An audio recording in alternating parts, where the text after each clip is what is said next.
Assalamualaikum warahmatullahi wabarakatuh. Waalaikumsalam.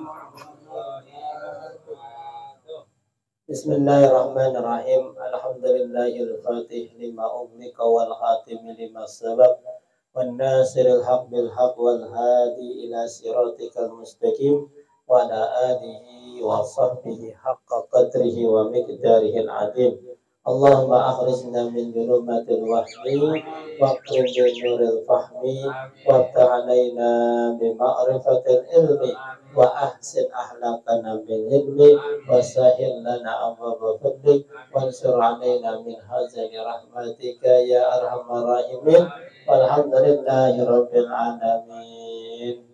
Al-Mukaramin, para guru yang saya hormati, ketua pengajian sekaligus ketua lingkungan RT 03 Bapak Asmawi beserta jajarannya Bapak Mansur, Bapak Subagio, Bapak Ustadz Asmat yang saya hormati, Bapak Ustadz Ihsan, dan juga Bapak Subur, Bapak Asbullah, Bapak Jawadi, Bapak Samsurijal, para orang tua saya yang saya tidak sebutkan nama namun tidak mengurangi rasa hormat dan mahabbah saya. Kita doakan mereka biar pada sehat panjang umur dalam taat kepada Allah Subhanahu wa taala. Jamaah Majelis Taklim Albani rahimakumullah, teristimewa yang saya hormati sahibul bait Bapak Subur Sarwani apa Sanwani. Nah, kalau Sarwani teman nasi dono. Sanwani. Mudah-mudahan ya Bapak Sanwani ini sehat panjang umur, ya, rumahnya, keluarganya jadi sakinah, mawaddah, rahmah, anaknya jadi anak soleh, ya, dijauhkan dari segala musibah, bencana dan fitnah. Dia tetap istiqomah ngikut ngaji terus. Dari awal katanya pengen jadi ajang, mana belum jadi ajang juga ini. Nah, mic udah berapa kali ganti, belum tampil juga. Mudah-mudahan besok kali ya. Pertama, marilah kita ucapkan syukur alhamdulillah karena malam hari ini kita bisa ketemu lagi. Perasaan baru kemarin ya, kita ngaji, sekarang udah ngaji lagi baik, cepat banget waktu berputar. Ya, mudah-mudahan Allah memberikan kita taufik hidayah sehingga kita bisa menjalankan kehidupan ini dengan baik. Salawat miring salam marilah kita curah limpahkan kepada baginda alam Nabi besar kita Muhammad sallallahu alaihi wasallam. Bapak-bapak yang saya hormati, ya kalau memang perasaan cepat ya, mungkin karena kita mulangin kali ya. Jadi perasaan cepat gitu. Nah, kalau yang belum narik agak lama amat ini. Ya, itulah hidup. Hidup ini terasa bosan kalau kita tidak pakai buat ibadah. Ya. Jenuh. Oh, yang narik pada malam hari ini Bang Reja ya. Ya mudah-mudahan Reja Juanda keluarga jadi sakinah mawaddah rahmah. Bang Reja sehat panjang umur ya, ahli kuburnya diampuni segala dosa-dosanya. Jadi hidup ini kalau nggak pakai buat ibadah monoton. Besok udah kerja lagi pagi-pagi, jam 4 siap-siap, jam 5 berangkat, pulang jam 8. Senin begitu, Selasa begitu. Terus begitu. Kalau nggak dipakai ibadah, monoton, bosen. Ya. Makanya ada orang yang hidupnya bosan. Kalau dia punya duit, dia pergi-pergian mulu dah tuh. Liburan dia pergi jauh kemana kayak yang belum pernah dia kunjungin. Begitu liburan. Sabtu Minggu dia pergi. Senin dia kerja lagi. Kenapa? Karena memang hatinya nggak tenang, bosan. Ya, tapi kalau orang yang sudah ibadah, ya walaupun di situ-situ juga tetap dia senang, bahagia. Kenapa? Karena hidup ini memang dijalanin. Ya. Makanya kita perlu hidup ini dipakai buat ibadah. Ya. Biar senang, biar bahagia. Ya. Apalagi kita habis maulid, ya kita pakai tuh akhlak Nabi kita ikutin. Akhlak Nabi dalam hadis itu banyak. Ya, ada ribuan hadis, bahkan bisa jadi jutaan hadis yang menjelaskan tentang akhlak Nabi. Nah, dari ribuan bahkan jutaan hadis akhlak Nabi ini, ulama menyimpulkan menjadi 4. Jadi kata ulama, cukup 4 hadis saja kamu amalkan ini, berarti kamu sudah sempurna menyempurnakan mengikuti akhlak Nabi. Hadis apa saja? Yang pertama, kata ulama itu, man kana yu'minu billahi wal yaumil akhir falyaqul khairan awil yasmut. Kalau kamu itu beriman kepada Allah dan pada Rasulnya, falyaqul khairan, kalau ngomong baik. Kalau nggak bisa ngomong baik, awil yasmut, atau diam. Jadi 1/4 akhlak Nabi itu diam. Kalau penting baru ngomong. Kalau manfaat baru ngomong. Kalau nggak ada manfaatnya, diam. Nah, jadi 1/4 akhlak Nabi itu diam. Nah, makanya kita ya hati-hati, sekarang banyak permasalahan gara-gara ngomong. Kita tahu orang sekarang itu tidak sama satu dengan yang lainnya. Kenapa? Karena itu tadi, kapasitas keimanannya beda. Ada yang dadanya sempit, ada yang dadanya lapang. Kan kata guru kita, Kiai Paturi, kalau orang dadanya lapang, mau dikata apa aja, nggak sakit. Kenapa? Karena dadanya lapang. Apa aja juga masuk muat. Tapi kalau dadanya sempit, disindir sedikit, ya udah marah-marah. Ya kan? Tumben lu ke masjid, dadanya sempit, ya udah besok ke masjid lagi. Gue baru mau lain. Ya kan? Kata gitu. Sok taubat, ya udah. Ayo be, kenapa dadanya sempit? Ya. Makanya mari kita belajar bagaimana dada kita biar lapang. Ketika ada orang menghina, mengkritik, biasa sajalah. Permasalahan kecil ya dianggap, bahkan permasalahan besar kita anggap biasa saja. Kenapa? Karena dadanya lapang. Jadi kalau dadanya sempit, permasalahan kecil jadi besar. Ya kan? Dinasehatin bukan malah terima. Jadi malah galakan dia. Sok lah, apalah gitu ya. Kemana-mana lah, itu tandanya dadanya sempit ya. Itu. Jadi kalau mau ngomong silakan. Sekarang ngomong sih enggak. Tulisan, WA, status, komen. Nah, itu juga sama, ya kan? Nah, makanya hati ngomong kalau ada manfaatnya, kalau nggak ada manfaatnya diam, ya kan? Nah, itu jadi seperti 1/4 akhlak Nabi, ya. Banyakkan diam. Kalau kita nggak pernah diam orangnya, tapi statusnya nyakitin, ya kan? Komennya nyakitin. Yang kedua, 1/3 akhlak Nabi itu apa? Ya, min husnil islami mar'i tarkuhu malayuni. Dari tanda bagus Islamnya seseorang adalah meninggalkan pekerjaan yang tidak ada manfaatnya. Jadi Nabi 1/3 akhlak Nabi adalah meninggalkan pekerjaan yang tidak ada manfaatnya. Min husnil mar'i, min husnil islami mar'i tarkuhu malayuni. Ya. Jadi salah satu tanda baiknya Islam seseorang, dia meninggalkan pekerjaan yang tidak ada manfaatnya.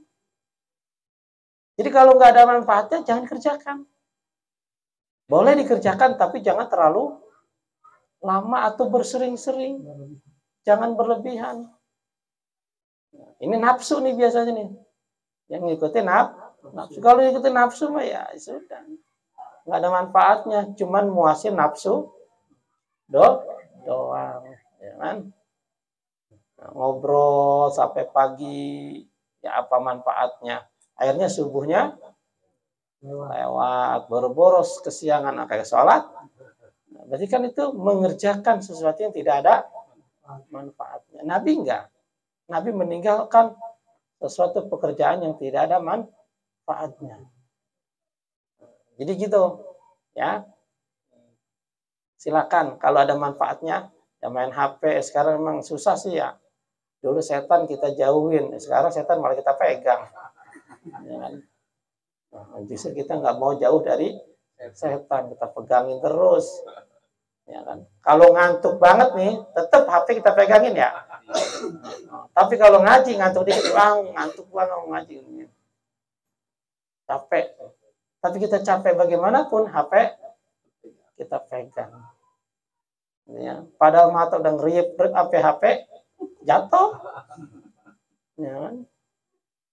Itu ya berarti masih ngikutin nafsu. Jadi nafsu itu ya nggak ada manfaatnya kalau kita terlalu berlebih.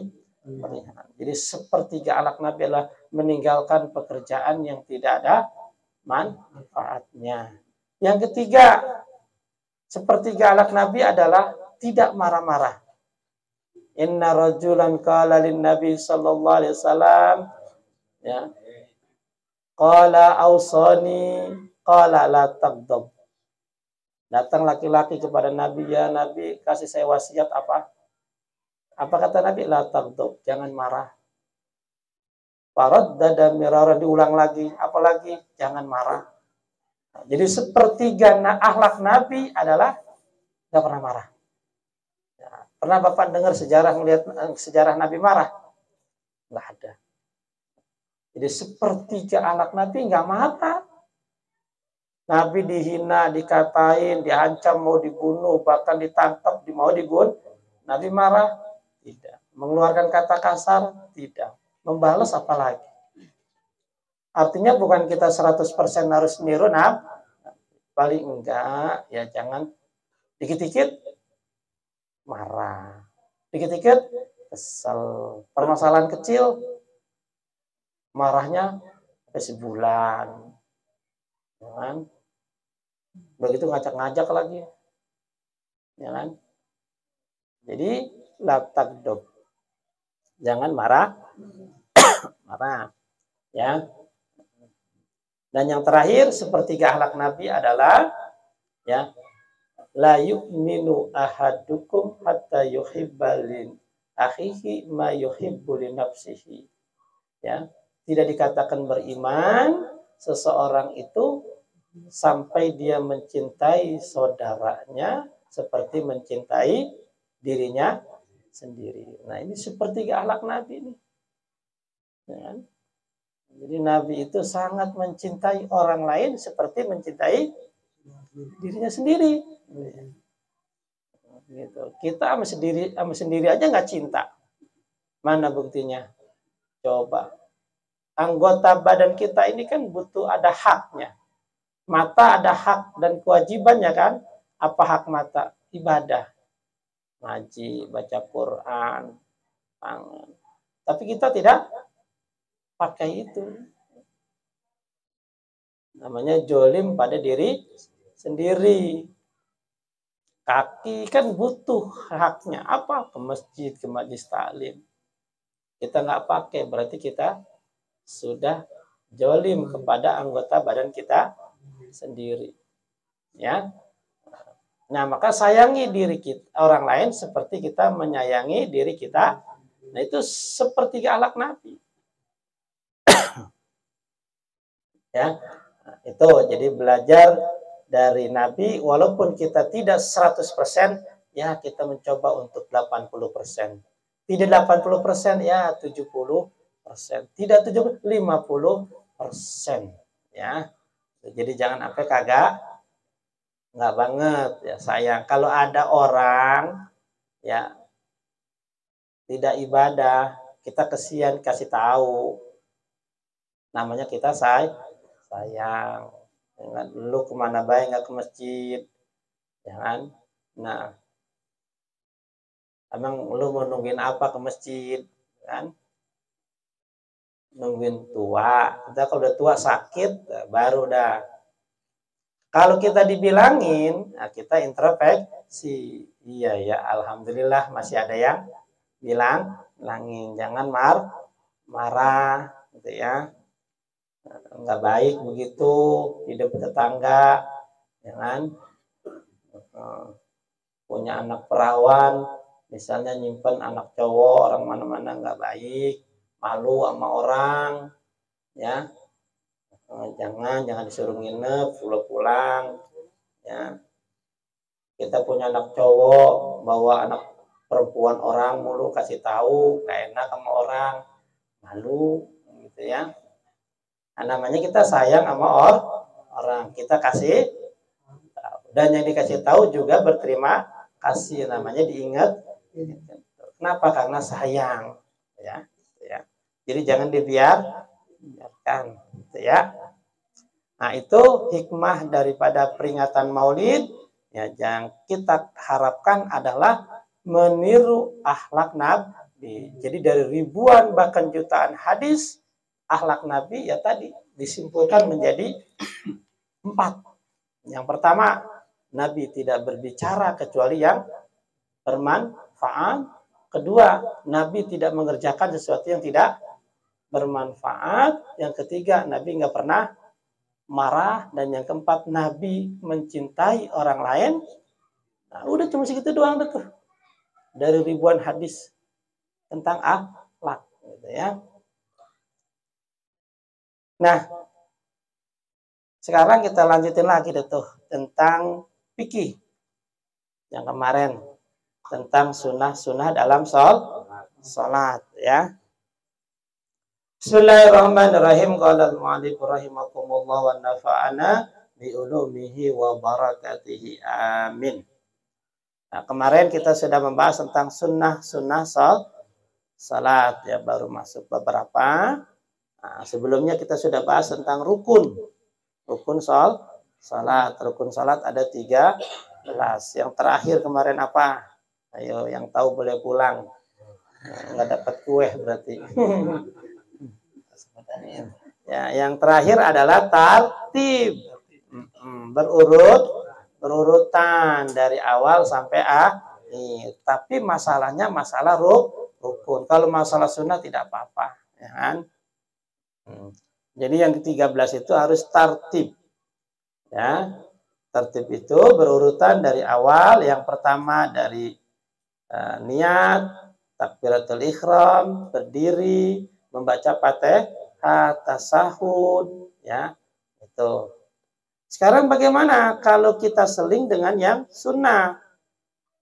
Dalam sholat kita baca surah dulu, baru setelah itu kita baca Fatihah.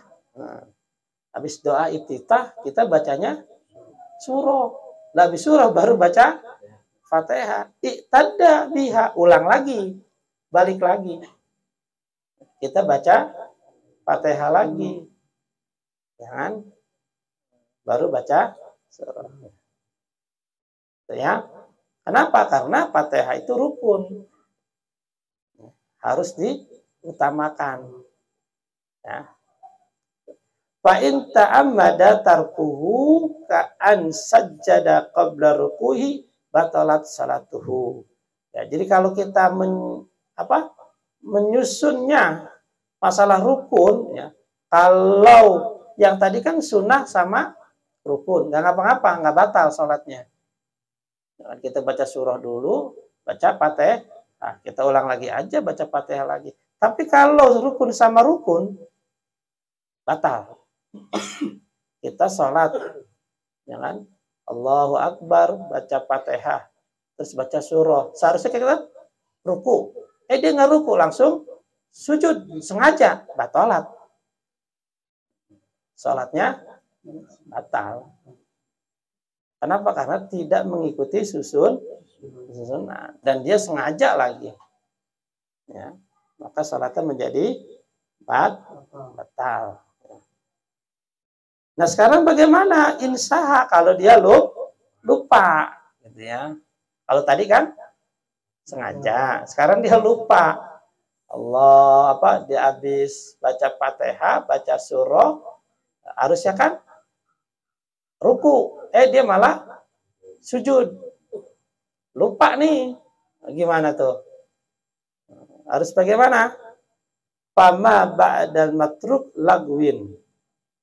Fa in tadzakkara qabla ayatiya bimislihi atabihi, maka ingatnya kapan dia nih?